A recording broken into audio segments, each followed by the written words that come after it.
30 календарски денови ние направивме извонреден подвиг со тоа што училиштето е од корен реконструирано. Значи реконструирано е и целокупната електрична инсталација, водоводи, зидови, подови, нов интериер има, прозори нови, што значи дека ова инвестиција чини некаде повеќе од 600.000 евра.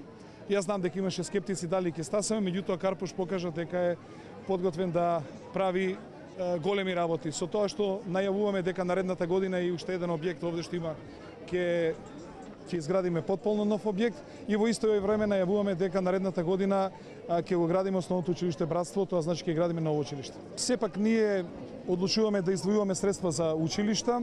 Власта нека одлучи дали повеќе ќе издвојува за споменици или ќе издвојува за училишта. Мислам дека е коректно да не поддржат во нашите напори, затоа што само оваа година издвоивме 2 милиона денари, 2 милиона евра и реконструирани се целосно и основното училиште Петар Попарсов и основното училиште Лазо Трповски, а сменети се прозорите и во Аврам Писевски и во Војдан Чернодривски.